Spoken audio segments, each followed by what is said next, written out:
Okay, here's another David Spates true story for you. I was about 12 or 13 years old, hanging out with my buddy Kent Annan. Kent was my man. I heard he became a missionary, which was kind of ironic because he sure was a little devil when we were kids. Anyway, Kent had a little sister named Jeannie. She was cute. She was just too young for me. And like most big brothers, Kent liked to mess with his little sister from time to time. Now, on this particular beautiful day, Jeannie was across the street at a friend's house playing in a pool. And Kent says to me, "Hey, Dave, let's sneak over there and scare them. It'll be funny." Now, yeah, I could have said no, but hey, who am I to break up sibling traditions? So we sneak across the street, commando style. Then we had to quietly climb a chain link fence, which was about waist high. And then after that, we crawled up to this small hedge, which was just a few feet away from the pool where the girls were playing. Kent and I were just looking at each other smiling, because we could already imagine how funny it was going to be when we jumped up from behind this hedge and scared the hell out of these girls. Just as we're about to do it, we heard the sounds of multiple feet headed our way. Oh, if you could see the look on our faces as we both realized it was the sound of a dog rushing our way. Now, I'm not going to lie, I almost peed in my pants, but the next thing you know, we hear this squeaky, high-pitched bark, and we turn around and see the smallest miniature Doberman picture on the planet. I mean, this dog was so puny, a mouse could take his food from him. It took everything in our power not to laugh out loud at this gerbil-looking dog and blow our cover.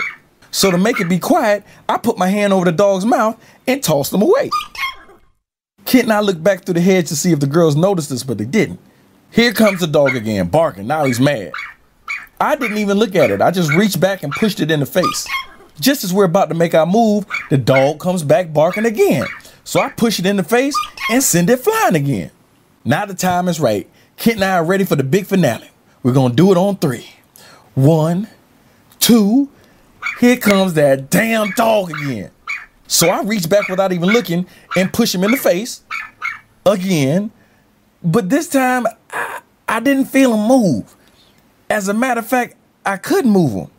He was solid as a rock. Now, at this time, my brain couldn't process what my hand was feeling. As I started to feel around the dog's face, still reaching back without looking at him, I noticed its teeth. They felt a lot bigger than I remember. Matter of fact, they felt huge. All of a sudden, Kent took off running. As I turned around to see what was going on, I hear this deafening bark. It was more like a roar, and my face was wet because this puny little dog apparently went and got his friend, which was a 150-pound Rottweiler that was barking and snarling in my face as I sat there on all fours. Man, I jumped up as fast as I could and headed straight for the fence, running for my life. Help me, Jesus, help me, Tom Cruise.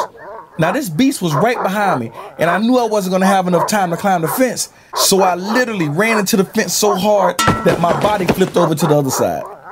Whew! Kent and I must have laughed for a full 10 minutes after that. Just happy to be alive. Good times. Good times.